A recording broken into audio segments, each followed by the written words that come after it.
మొదటిగా దేవుని నామానికి మహిమ కలిగింది కాక కూడొచ్చిన మీ అందరికి కూడా హృదయపూర్వకమైన వందనాలు. దేవుని స్తోత్రం. సంతోషంగా ఉన్నవారు, ఆనందంగా ఉన్నవారు, బహు ఆనందంగా ఉన్నవారు, దేవుని స్తోత్రం. సంతోషంగా ఉన్నారా? చాలా సంతోషం. చాలా ప్రబల ఆరాధనలో చక్కని ఆత్మీయ సందేశము, మనం చక్కని వాక్యం వింటాం. దేవుని స్తోత్రం. పరిశుద్ధ గ్రంథం నుంచి ఈ రోజున ప్రభు కొన్ని మాటలు మనం తెలియజేస్తున్నాడు. అయితే చూడండి, చాలా మంది ఈరోజు బల్లారాధన కాబట్టి కొన్ని విషయాలు మీకు తెలియజేస్తాను. యేసుక్రీస్తు ప్రభు బాప్తిసం పొందడము అవసరమా? యేసుక్రీస్తు ప్రభు బాప్తిసము పొందడం అవసరమా? ఎందుకంటే మానవుడు పాపం చేశాడు కాబట్టి బాప్తిసము అవసరము. మానవుడు పాపం చేశాడు కాబట్టి బాప్తిసము అవసరం కనుక మరి యేసుక్రీస్తు ప్రభుని మరి బాప్తిసము అవసరమా అని చాలా మంది అడుగుతూ ఉంటుంటారు. కొంచెం ఎదుర్కొన్నానమ్మా స్టాండ్. అయితే ప్రభు చెప్తున్న ప్రాముఖ్యమైన మాట, ఈ లోకంలో ఇదొక మాదిరి అని కూడా చాలా మంది సెలవిస్తుంటారు. ఏంటి?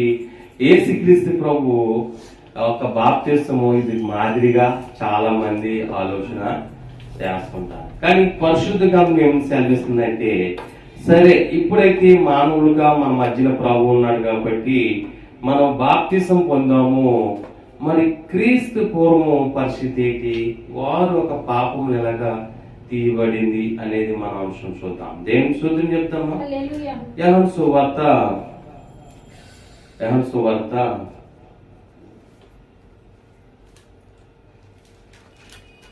మొదటి అధ్యాయము 23వ వచనం చదువుకుందాం. అందుకతడు ప్రవక్త అయిన యెషయా చెప్పినట్టు, నేను ప్రభువు త్రోవ సరళం చేయుడి అని అరణ్యములో ఎలుగెత్తి చెప్పు ఒకరి శబ్దము అని చెప్పాను. పంపబడిన వారు పరిసయ్యులకు చెందిన వారు.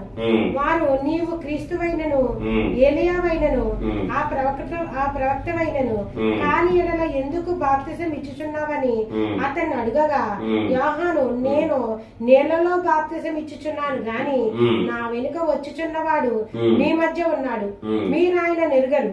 ఆయన చెప్పుల వారును విప్పుటకైనను నేను యోగ్యుడను కానని వారితో చెప్పాను. యోహాను బాప్తిసం ఇచ్చుచున్న యొర్దాను నదికి ఆవలనున్న బెతానియాలో ఈ సంగతులు జరిగాను. మరునాడు యోహాను యేసు తన యొద్దకు రాగా చూచి, ఇదిగో లోకపాపమును మోసుకొని పోవు దేవుని గొర్రెపిల్ల, నా వెనుక ఒక మనుషుడు వచ్చుచున్నాడు, ఆయన నాకంటే ప్రముఖుడు గనుక నాకంటే ముందటి వాడు ఆయనని నేనెవరిని గూర్చి చెప్పిచునో ఆయనే ఈయన. నేనే ఆయనను ఎరుగనైతిని గాని ఆయన ఇశ్రాయేలుకు ప్రత్యక్షమగుటకు నేను నీళ్లలో బాప్తిసం ఇచ్చుచు వచ్చి తినని చెప్పాను. మరియు యోహాను సాక్ష్యం ఇచ్చుచు, ఆత్మ పావురం వలె ఆకాశం నుండి దిగివచ్చుట చూచి తిని ఆ ఆత్మ ఆయన మీద నిలిచాను. నేను ఆయనను ఎరుగనైతిని గాని నీళ్లలో బాప్తిసం ఇచ్చుటకు నన్ను పంపినవాడు నీవెవని మీద ఆత్మ దిగివచ్చుట చూచుతువో ఆయనే పరిశుద్ధాత్మలో బాప్తిసం ఇచ్చేవాడని నాతో చెప్పాను. ఈయనే దేవుని కుమారుడని నేను తెలుసుకుని సాక్ష్యం ఇచ్చేద్దాను. దేవుని స్తోత్రం చెప్తాము. పరిశుద్ధ తండ్రి, మీ ఘనమైన నామాన్ని బట్టి, మీ కృపను బట్టి, మీ కనికరను బట్టి, మీ దయ క్రియతల ప్రభావ, ఈ శ్రేష్టమైన దినాన్ని, ఈ శ్రేష్టమైన సమయాన్ని ప్రభావ, ఈ వాక్య ప్రకారంగా ఆత్మీయమైన స్పిరిచువల్ మెసేజ్ ద్వారా ప్రభా అనేక మంది ఆత్మీయంగా బలపడడానికి సహాయం చేయండి. అన్న ప్రతి ఒక్క మాట వారు హృదయంలో ముద్ర వేసుకుని ఆత్మీయంగా బలపరచమని, ఈ స్పిరిచువల్ మెసేజ్ ద్వారా అనేక మంది నాయన లోతైన మార్గం తెలియడానికి కూడా మీరు సహాయం చేయమని యేసే పరిశుద్ధ నామంలో అడిగి వేడుకుంటున్నాం తండ్రి, ఆమేన్. మీరందరూ బాప్తిసం పొందుకున్నారు కదా? అయితే ఎందుకు పొందుకున్నారు బాప్తిసము? మీరందరూ బాప్తిసం దేని నిమిత్తం తీసుకున్నారంటే, మానవుడు పాపంలో పుట్టాడు కనుక, పాపంతో ఉన్నాడు కనుక మనకు బాప్తిసం అవసరం. మరి యేసుక్రీస్తు ప్రభువుకి బాప్తిసం అవసరమా అంటే అవసరము. ఎందుకంటే దేవుడు మరి సెలవిస్తున్న ప్రకారంగా చూస్తే, వాక్య ప్రకారంగా చూస్తే, ఈ లోక పాపమును మోసిపోయే దేవుని కోరికల వలె ఉన్నాడు. ఆ బాప్తిసము చూడండి, యోహాను అంటున్నాడు ఏమని, నీకు బాప్తిస్మం ఇవ్వడానికి నాకు ఎటువంటి అర్హత ఉంది? నేను కేవలము నీ యొక్క మార్గమును సరళం చేయడానికి వచ్చిన వాడిని, నీ చెప్పులు ఇప్పడానికి కూడా నేను ఏమాత్రం పనికిరాని వాడిని అని సెలవిస్తాడు. దేవుని స్తోత్రం చెప్పండి. అయితే కేవలము దేవుని యొక్క వాక్యం ఏమి సెలవిస్తుందంటే, ఈ రోజున శివ ప్రవక్తగా ఎవరున్నారు? ఎస్, శివ ప్రవక్తగా మరి అనేక మరి ఆది కాలం నుండి ఆదాం నుంచి చూసుకుని శివ ప్రవక్తగా మనం చూస్తే బాప్తిస్మం ఇచ్చే యోహాను ఉన్నాడు. ఈ యొక్క యోహాను దగ్గరికి మరి ఒక చివరగా ఉన్నప్పుడు ఆయన బాప్తిస్మం ఇవ్వడం మొదలు పెట్టాడు. సద్గయులు శాస్త్రులు అడుగుతున్నారు, నువ్వు ఏలియవా, నువ్వు క్రీస్తువా అని అడిగితే, కాను, నేను కేవలం మార్గము సరళం చేయడానికి వచ్చాను, ప్రభు నిమిత్తం అంటున్నాడు. దేవుని స్తోత్రం చెప్పండి. లేదా యాజకుడు ప్రవక్తవా అని వారు అడుగుతున్న ప్రశ్నలకి సెలవిస్తున్న ప్రకారం చూస్తే, ఈ రోజున మీ యొక్క ప్రశ్న మీరు కూడా జ్ఞాపకం చేసుకోవచ్చు. అనేక మంది ఇశ్రాయేలు యొక్క పాపం ఎలా తీయబడింది అన్నది, మరి ఇశ్రాయేలులో మరి యొక్క దేవుని పిల్లలకు ఆదాము మొదలుకుని వారి పాపం ఎలా తీయబడింది? దేని ద్వారా తీయబడింది? బలి ద్వారా. అయితే ఒక సంవత్సరంకి అది అలా సరిపోతుండేది, పాపం చేస్తున్నవాడు అలా సరిపోతుండేది. అయితే పరిపూర్ణంగా పాపము, మానవులకు పాపము కొట్టువేయబడలేదు. మరి ఎలాగ పోయింది పరిపూర్ణంగా? మరి పాపం అంతా ఎక్కడ స్టోరేజ్ అయి ఉంది అనేది ప్రశ్న చాలా మందికి. ఆమె అయితే మీరు బలి చూడండి, లేవికరణంలో కూడా చూడండి, లేవికరణం 16 అధ్యాయము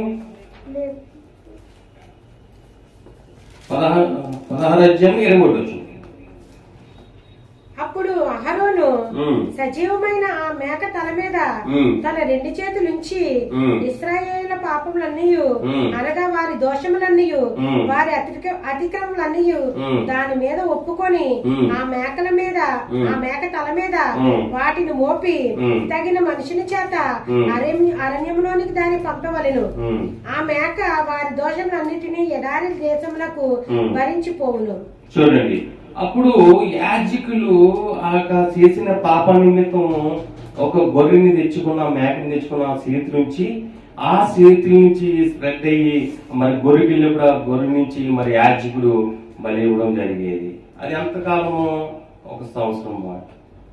నెక్స్ట్ పరిపూర్ణంగా మానవుడు ఒక పాపము, వారి పాపము పరిపూర్ణంగా విడుదల అవడం కారణం ఏంటి?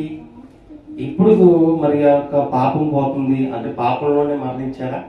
ఇంకా చేశారు. ప్రభు ఉన్నాడప్పుడు క్రీస్తున్నాడా? మరి ఎలా పోయిందా పాపం అంటే వాక్యం చదివిస్తుంది. జాతకనలా ఈ యొక్క ఆత్మీయ సందేశం ద్వారా, స్పిరిచువల్ మెసేజ్ ద్వారా చూడండి. యోహాను సువార్తలో అంటున్నాడు, 1వ అధ్యాయము 28వ వచనంలో, యోహాను బాప్తిస్మం ఇచ్చుచున్న యోర్దాను నదికి అవతలనున్న బెతానియాలో ఈ సంగతులు జరిగెను. మరునాడు యోహాను యేసు తన యొద్దకు రాగా చూచి, ఇదిగో లోక పాపమును మోసుకుని పోయి, ఇదిగో లోక పాపమును మోసుకుని పోయే దేవుని గొర్రెపిల్ల అని మెన్షన్ చేశాడు. ఎవరు తెలిసింది? హోలీ స్పిరిట్ లో యోహాను తెలిసింది, ప్రియమైన దేవునిలో. అయితే ఓల్డ్ టెస్ట్మెంట్ లో చూస్తే ఎన్నో గొర్రెలు చనిపోతుండే, కానీ పాపం పోయిందా? పరిపూర్ణంగా పరిశుద్ధులయ్యారా? నీతిమంతులయ్యారా? కానీ ఇక్కడ బాప్తిస్మం వచ్చేసరికి ప్రభు అంటున్నాడు, చూడండి అందులోనే చూడండి మత్తయి సువార్త చూడండి, మత్తయి సువార్త 3వ అధ్యాయము, మత్తయి సువార్త 3వ అధ్యాయము 16 యేసు బాప్తిసం పొందిన వెంటనే నీళ్లలో నుండి ఒడ్డునకు వచ్చెను. ఇదిగో ఆకాశం తెరవబడెను, దేవుని ఆత్మ పావురమనేది. యేసు ఇప్పటికి కానిము నీతి యావత్తు ఇలా నెరవేర్చుట మనకు తగి ఉన్నదని అతనికి ఉత్తరం అతనికి ఉత్తరం ఇచ్చును గనుక అతడు అలాగా కానిచ్చును. దేవుని స్తోత్రం చెప్పండి. దీన్ని బట్టి అంటే నీతి యావత్తు అంటే ఈ లోక పాపమును మోసిపోయే దేవుని గొర్రెపిల్లగా మారిపోయాడు. అయితే మీకు ఒక విషయం చెప్తాను చూడండి. అప్పుడు పాపం చేస్తున్నప్పుడు ఒక గొర్రెపిల్లని తెచ్చుకునేవారు. ఆ గొర్రెపిల్ల మీద పాపం చేసిన వాడు చేతులు ఉంచితే అదంతా స్ప్రెడ్ అయ్యేది. ఇప్పుడు ఓల్డ్ టెస్టిమెంట్ అంతా ఆదాము మొదలుకుని ఆ పాపం అంతా ఎవరిలో ఉన్నదంట, ఎవరిలో స్టోరేజ్ అయిందంటే బాప్తిస్మ ఇచ్చే యోహానులో స్టోరేజ్ అయింది. స్టోరేజ్ అయిన తర్వాత యేసుక్రీస్తు ప్రభు మీద చేతులు ఉంచాడా? యోహాను బాప్తిస్మ ఇచ్చే యోహాను చేతులు ఉంచాడా? అదంతా స్ప్రెడ్ అయ్యింది. అదంతా ఈ పాపం అంతా యోహాను నుంచి మరి ఒక ఓల్డ్ టెస్టిమెంట్ చేసిన పాపులందరూ పాపం కూడా మరి యేసు ప్రభు మీద స్ప్రెడ్ అయిందంట. నేను శోధన చూద్దామా? అయితే స్ప్రెడ్ అయిన తర్వాత ఆ పాపం నిమిత్తము ఆయన బాప్తిసం తీసుకోవాల్సి వచ్చిందంట. నేను శోధన చెప్పండి. ఈ లోక పాపం నిమిత్తం అందరూ పాపం నిమిత్తము ఏం చేసాడంట చూడండి. మరొక మాట మీకు క్లియర్ గా యెషయా గ్రంథము 53వ అధ్యాయము 6వ వచనం చదువుకుందాం. యెషయా గ్రంథము మనమందరము గొర్రెల వలె త్రోవ తప్పిపోతిమి. మనలో ప్రతివాడును ఇష్టమైన త్రోవకు తొలగెను. యెహోవా మనందరి దోషమును అతని మీద మోపెను. చదివినట్టు పోతారు. చూడండి ఏమంటాడు ఇక్కడ. యెహోవా మనందరి దోషములు అతని మీద మోపెను. ఎవరి ద్వారా మోపబడ్డదంటే బాప్తిస్మ ఇచ్చే యోహాను ద్వారా, సింహ ప్రవక్త ద్వారా, ఆ బాప్తిస్మ ద్వారా ఈ యొక్క పాపం అంతా స్ప్రెడ్ అయింది. స్ప్రెడ్ అయిన తర్వాత యేసులోకి ఆ యొక్క పాపం అంతా కూడా మరి తీసేయడానికి ఈ నీతి యావత్తు ఇలాగా ఈసారికి జరిగించమని చెప్తున్నాడు. దేవుని స్తోత్రం చెప్తామా? మన పాపలందరూ కూడా మానవ యొక్క పాపలందరూ పాపం ఎవరి మీద స్ప్రెడ్ అయింది? ఇప్పుడు యేసుక్రీస్తు ప్రభు మీదకి స్ప్రెడ్ అయ్యింది. దేవుని స్తోత్రం చెప్పండి. దీని విషయంలో చాలా మంది ఏమని చెప్తారు, ఇది మాదిరే కదా అని సెలవిస్తారు. కాదండి, దేవుడి వాక్యం సెలవిస్తుంది. యేసుక్రీస్తు ప్రభులో పాపం ఉందా? చెప్పాలా? యేసుక్రీస్తు ప్రభు ఏం తప్పు చేశాడా? ఏం చేయలేదు. అయినా ఆయన బాప్తిస్మం ఎందుకు అవసరం వచ్చిందంటే తండ్రి ఇచ్చిన ఆజ్ఞ ప్రకారంగా చూసుకుంటే ఈ ఆజ్ఞ కొరకు ఇలా చెయ్యాలని దేవాది దేవుడు ఇచ్చిన ఆజ్ఞ ప్రకారంగా చెప్తున్నాడు. చూడండి కీర్తన గ్రంథంలో 119వ కీర్తన 176లో తప్పిపోయిన గొర్రెల వలె నేను త్రోవ విడిచి తిరిగి తిని నీ సేవకుడిని ఎదిగి పట్టుకును, ఎందుకనగా నేను నీ ఆజ్ఞను మర్చేవాడును కాను అన్నాడు. చూడు రోమపత్రిక 4వ అధ్యాయం 20వ వచనంలో ఆయన మన అపరాధం నిమిత్తం అప్పగింపబడి మనము నీతిమంతులుగా తీర్చబడడానికి లేపబడును. మనలందరూ కూడా నీతిమంతులుగా తీర్చడానికి లేపబడినండ. ప్రియమైన దేని మీద జ్ఞాపకం చేసుకోండి. ఎక్కడంటే ఈ లోక పాపమును మోసిపోయే దేవుని గొర్రెపిల్లగా మారిపోయాడు. అప్పుడు దేవుని గొర్రెపిల్లగా మరి లోకంలో మరి యాజకులు అక్కడ ఇచ్చినప్పుడు యాజకులు కూడా చూడండి. యెహోషువ ఎబ్రీ రాసిన పత్రిక 10వ అధ్యాయంలో చక్కని మాట రాయబడి ఉంది. ఎబ్రీ 10వ అధ్యాయము 10వ వచనం చదవమ్మా. 10వ వచనం. యేసుక్రీస్తు యొక్క శరీరము ఒక్కసారి అర్పింపబడి చేత ఆ చిత్తమును బట్టి మనము పరిశుద్ధపరచబడి ఉన్నాము. మరియు ప్రతి యాజకుడు దినదినము సేవ చేయొచ్చు. చూడండి, ప్రతి యాజకుడు దినదినము సేవ చేయొచ్చు. పాపములను ఎన్నటికి తీసివేయలేని. చూడండి, పాపములు ఎన్నటికి తీసివేయలేడు. ఇప్పుడు ఎన్ని గొర్రెలు తేగనే, ఎన్ని ఎద్దులు తేగనే, ఎన్ని అర్పణ చేయని ఏ సేవకుడని ఎవరు కూడా మానవుడు యొక్క పాపం ఆదాము మొదలుకుని కడపటి ఆదిగము క్రీస్తు వరకు కూడా ఎవరు కూడా తినే అవకాశం లేదు.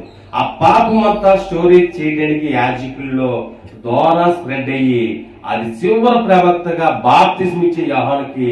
అందుకనే యేసుక్రీస్తు ప్రభు వారి మీద చేతుల నుంచి మరి ఆయన అడుగుతాడు, నీకు బాప్తిజం ఇవ్వడానికి నేనైతే నీళ్ళలో బాప్తిజం ఇస్తున్నాను, నా వెనక వచ్చేవాడు పరిశుద్ధాత్మ శక్తి అగ్ని వంటి బాప్తిజము ఇస్తాడంటాడు. దేవుని చెప్పండి. ఏంటి బాప్తిజం అంటే ఈ పాపం అంతా స్ప్రెడ్ అయింది, ఆయన చేతులు ఇచ్చాడు, అక్కడ మానవుడు ఒక పాపము తీయబడిందంట. దేవుని చెప్పండి. మరి ఇంకేంటి మాదిరి అంటే, మాదిరి ఎక్కడ చూపించాడంటే యేసుక్రీస్తు ప్రభు వారు శిష్యుల యొక్క పాదమును కలిగినప్పుడు మాదిరిని చూపించాడండి. దేవుని చెప్తామా? చూడండి, 50 సంవత్సరం ఉంటుంది అన్నమాట కూడా. సువార్త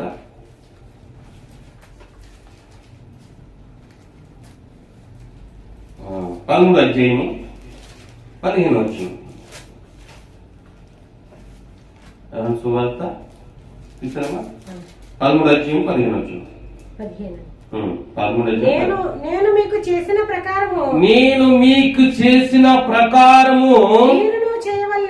మీరును చేయవలెని మీకు మాదిరిగా ఇలాగ చేసి తిని. దేవుని స్తోత్రం చెప్పండి. ఇది మాదిరిగా దేవుడు చూపించాడు. కానీ చాలా మంది ప్రియమైన దేవుని బిడ్డలారా, దేవుని సేవకులారా, దేవుని వాక్యం సెలవిస్తుంది, ఈ రోజు మనం బాప్తిజం పొందుకుంటున్నాం పాపం కనుక. మరి ఇశ్రాయేలు అందరూ ఏమయ్యారు? ఇశ్రాయేల్ పాపం ఎలా తీయబడింది, అయితే ఎలా స్ప్రెడ్ అయింది, ఎక్కడ దాగిపోయి ఉంది, అంతా ఎక్కడ స్టోరేజ్ చేశాడు అంటే అప్పుడు అహరోను దగ్గర ఆ యొక్క మరి పాపం చేసిన వ్యక్తి ద్వారా మరి యొక్క గొర్రె ద్వారా ప్రవక్తకి ఎక్కేది. దేవుని స్తోత్రం. అయితే మరొక మాట మనం జ్ఞాపం చేసుకుంటే, అది యొక్క శిష్యుల యొక్క పాదములు కడిగేటప్పుడు మీరు నా రాకపోవచ్చులోకి ఇది మాదిరిగా చేయండి అన్నారు. దేవుని స్తోత్రం చెప్పండి. ఏం చేయమని మాదిరిగా? చాలా మంది బాప్తిజం ఎందుకు ఇచ్చారంటే ప్రభుకి అది మాదిరి మనం చెయ్యాలి కనుక. నో, మాదిరికి చూపించడానికి ఆయన రాలేదు. తండ్రి ఏదైతే ఇచ్చాడో ఆజ్ఞ అది పాటించడానికి ఇచ్చాడు. చూడండి, కీర్తనకారుడు అంటే 32వ కీర్తన 5వ వచనంలో కూడా చాలా చక్కగా ఆయన వివరిస్తుంటాడు ప్రతి మాట. కీర్తనలో 32వ కీర్తన 5వ వచనం. నా దోషమును ఒప్పుకొనక నీ ఎదుట నా పాపం ఒప్పుకొంటిని, యెహోవా సన్నిధిని అతిక్రమములను ఒప్పుకొందనుకొంటిని. నీవు నా పాప దోషమును పరిహరించి ఉన్నావు. కావున నీ దర్శన కాలమందు భక్తి గల వారందరూ నిన్ను ప్రార్థన చేయుదురు. పాపలన్నీ ఎవరు పరిద్దరం చేశాడు? ఎవరు తీసివేశాడు? దేవుడే. ఆమె ఈ పాపములన్నీ కూడా ఆదాము మొదలుకొని కడపటి ఆదాము క్రీస్తు వరకు ఈ లోకంలో ప్రతి మానవుడు పాపం ఎలా తీయబడిందట? ఇదిగో దేవుని గొర్రెపిల్ల వధింపబడింది, అది ఒక్క అర్పణ చేత తీయబడింది. ఈ యొక్క బాప్తిసం పొందుకోవడానికి మాదిరి కాదు. లోక పాపములు దేవుని యొక్క మరి ఇచ్చిన ఆజ్ఞ ప్రకారంగా దేవుడు జరిగించాడు. కొరింథీయులకు రాసిన 2వ పత్రిక 5వ అధ్యాయం 21వ వచనం కూడా సెలవిస్తుంది. కొరింథీయులకు రాసిన 2వ పత్రిక 5వ అధ్యాయము 21వ వచనం కూడా సెలవిస్తున్న ప్రకారము చూద్దాం. ఎందుకనగా మనం ఆయన యందు దేవుని నీతిని అడిగినట్లు పాపం ఎరగని ఆయనను మన కోసం పాపముగా చేశాను. మన గురించి ఆయన్ని పాపంగా చేసేదంట. ఆమె బాప్తిసం తీసుకొచ్చి వచ్చిందంట. చెప్పండి, ఎవరు చేశారండి ఇది? ఎవరు చేశారు మన కోసం? తండ్రి చేశాడు. ఆమె ఒక పాపిగా చేశాడు, నీతిమంతుగా పరిశుద్ధుడిగా చేశాడు. ఇప్పుడు పాపంగా చేసిన వ్యక్తికి ఏం కావాలి? బాప్తిసం కావాలా? అవునా? ఆ బాప్తిసం కావాలంటే మరి బాప్తిసం పొందుకోవాలా? అది మాదిరి అంటారా? అర్థమైంది నా మాటలు? ఆమె ఇప్పుడు ఆయన నీతిమంతుడు పరిశుద్ధుడు. చూడండి మరొకసారి చదువు గట్టిగా. ఎందుకనగా మనం ఆయన ఎందు దేవుని నీతి అగునట్లు దేవుని నీతి. చూడండి, ఇందాక కూడా చెప్పాను, మత్తయిలో నీతి యావత్తు ఇలా జరిగించండి అన్నాడు. ఆమె ఈసారి ఇలా జరిగించండి. ఇప్పుడు ఏమంటాడే, ఇది దేవుని యొక్క నీతి అవునట్లు పాపం ఎరగిని ఆయనను మన కోసము పాపముగా. చూడండి, ఒకసారి మీ చెయ్యి మీ హృదయం మీద పెట్టుకుని అడగండి. మన కోసము పాపముగా చేసిను. మాదిరి కాదండి, మన పాపములన్నీ ఆయన మీద వేసుకున్నాడు. ఆదాము మొదలుకుని ఆ పాపములు వేసుకుని ఈ లోక పాపములు మోసిపోయే దేవుని గొర్రె పిల్లవలే మారిపోయాడండి. దేవుని స్తోత్రం చెప్తారా? దేవుని గట్టిగా దేవుని స్తోత్రం చెప్తారా? పాపం చేసి నీతిమంతుని ఏం చేసినప్పుడు మన పాపములన్నీ ఆయన మీద వేసాము. ఆ పాపములన్నీ ఒక కర్పణతో ఆయన తీసివేసాడంట. దేవుని స్తోత్రం చెప్తారు. అయితే ప్రియమైన దేవుడు, ఈ రోజున ఇంకా అనేక మంది ఎలా ఉన్నారంటే, ఆ యొక్క మాదిరి ఏదో వచ్చాడు వెళ్ళాడు మాదిరి చూపిస్తున్నాడు అంటున్నారంట. అర్థమైందా? వాక్యాన్ని మీరు లోపలగా లోతుగా తెలిస్తే ఆయన వచ్చి వెళ్ళిపోయి మాదిరి చూపించలేదండి. ఆమె అయితే చూడండి, రోమపత్రిక 10:2 ఏం చదివిస్తున్నారంటే, రోమపత్రిక 10:2 చదువుకుందాం.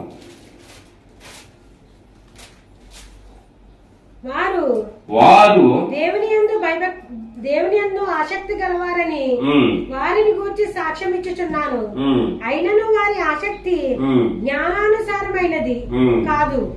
ఎలాగనగా వారు దేవుని నీతి నెరుగక తమ స్వనీతిని స్థాపింప పూనుకొనుచు దేవుని నీతికి లోబడలేదు. చూడండి, దేవుని నీతికి లోబడలేదు.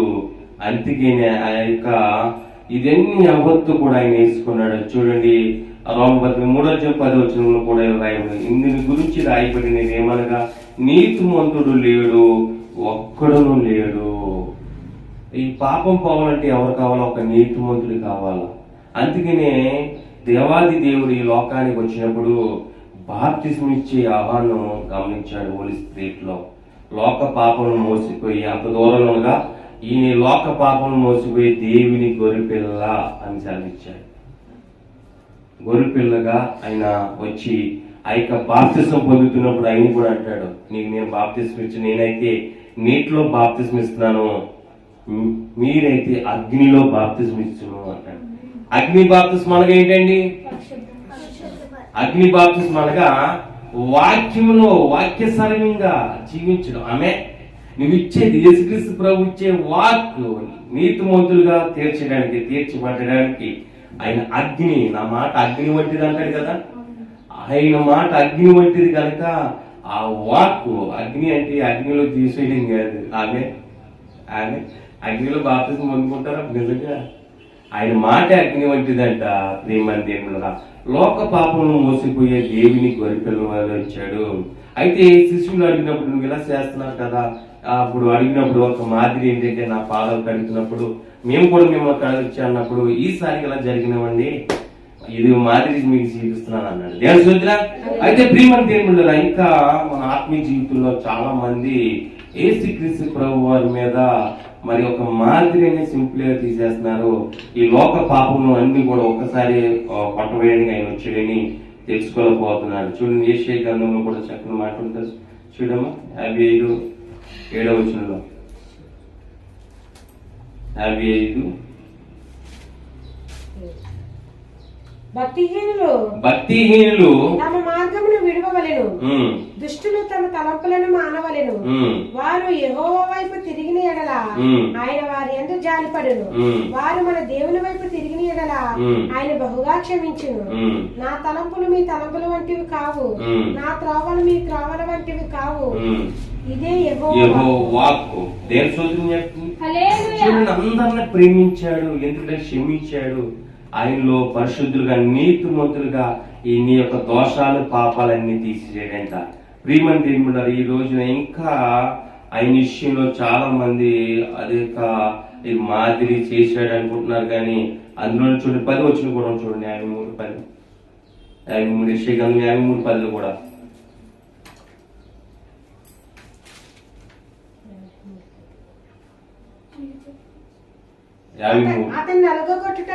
అతన్ని నలగొట్టుటకు యెహోవాకు ఇష్టమాయెను. ఆయన అతనికి వ్యాధి కలుగ చేసెను. అతడు తన్ను తానే అపరాధ బలిగా చేయగా అతని సంతానం చూసును. అతడు దీర్ఘాయుష్మంతుడగును. యెహోవా ఉద్దేశం అతని వలన సఫలమగును. దేవుని స్తోత్రం చేస్తాడు. హల్లెలూయా. నలగొట్టబడ్డాడండి, మన కోసం నలగొట్టబడ్డాడు. పరిశుద్ధ రక్తం చిందించాడు, పాపములన్నీ కూడా ఆయన మీద వేశాడు. అది దేవుని తండ్రికి ఇష్టమైంది, తండ్రి ఆజ్ఞ. ఎందుకంటే మనం ప్రేమించడానికి. దేవుని స్తోత్రం. ప్రేమని దేవుడు. అందుకనే ఒక మాట యోహాను అంటాడు, మరి యొక్క మాట చూస్తే మొదట అధ్యాయము యోహాను అంటాడు 10:35 వచనంలో యేసు ప్రభువు యొక్క శిష్యుల్ని తో వెంబడిస్తాడు. చూడండి 35 వచనం. యోహాను సువార్త మొదటి అధ్యాయము 35 వచనం. మరునాడు మరలా యోహానును అతని శిష్యుల్లో ఇద్దరు నిల్చుండగా అతడు నడుచుచున్న యేసు వైపు చూచి ఇదిగో దేవుని గొర్రె పిల్ల అని చెప్పాను. అతడు చెప్పిన మాట ఆ ఇద్దరు శిష్యులు విని యేసును వెంబడించిరి. యేసు వెనుకకు తిరిగి వారు తన్ను వెంబడించడి చూచి మీరేమి వెతుకుచున్నారని వారిని అడగగా వారు రబ్బీ నీవు ఎక్కడ కాపురం ఉన్నావని ఆయనను అడిగిరి. రబ్బీ అను మాటకు బోధకుడని అర్థము. వచ్చి చూడుడని ఆయన వారితో చెప్పగా వారు వెళ్లి ఆయన కాపురమున్న స్థలము చూచి ఆ దినము ఆయన యొద్ద బస చేసిరి. అప్పుడు పగలు రమారమి 4 గంటల వేళ ఆయను. యోహాను మాట విని ఆయనను వెంబడించిన ఇద్దరిలో ఒకడు సీమోను పేతురు యొక్క సహోదరుడైన ఆంద్రేయ.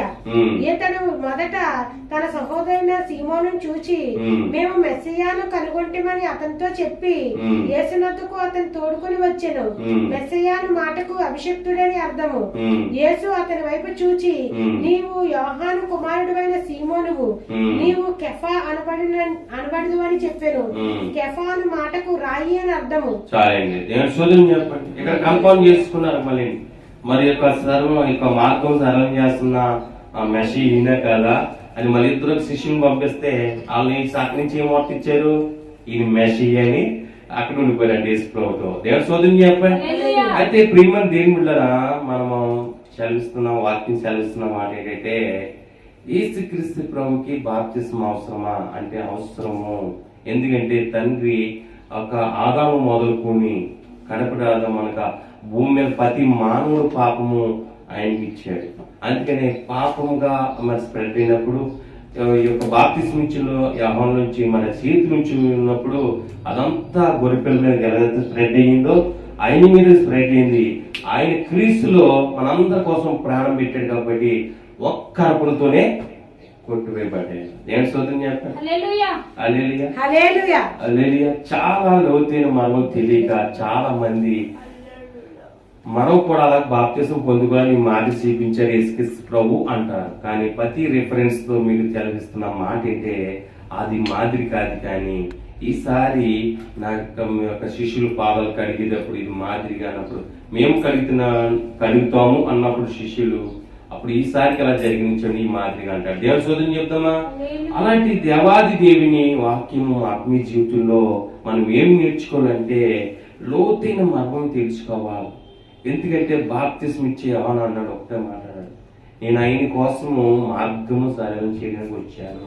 నేను యెషయా ప్రవక్తను కాదు, ఏలియన్ కాదు, లేకపోతే ఒక ప్రవక్తనని నేనేమి క్రీస్తుని చెప్పుకోవట్లేదు. కానీ ఆయన మార్గము సరళం చేయడానికి వచ్చిన వాళ్ళు మాత్రమే అని చెప్తున్నాడు. ఈ రోజు నా ప్రియమైన దేవుళ్ళగా మానవుడు ఒక పాపం ఒక్క అర్పణతో పట్టుబయబడింది. అందుకనే దేవుడు చదివిస్తున్న ప్రాముఖ్యమైన మాట పేతురు గారు రాసిన మొదటి పత్రిక 2:25 వచనంలో కూడా ఆ మాట చూద్దాం. పేతురు గారు రాసిన మొదటి పత్రిక 2:25 వచనం. మీరు గొర్రెల వలె దారి తప్పిపోతిరి గాని ఇప్పుడు మీ ఆత్మల కాపరియు అధ్యక్షుడైన ఆయన వైపునకు మళ్ళీ ఉన్నారు. దేవుని స్తోత్రం చేస్తారు. ఎన్ని త్రోవలు తెప్పుకొని ఎక్కడికి పోయినా మన అదృష్టుడైన వైపుకే తిరగాలి. ఈ లోకంలో నువ్వు ఎంత ఏ యొక్క మార్గంలో పోయినా ఒక దినాన్ని ఆయన మార్గానికే రావాలి.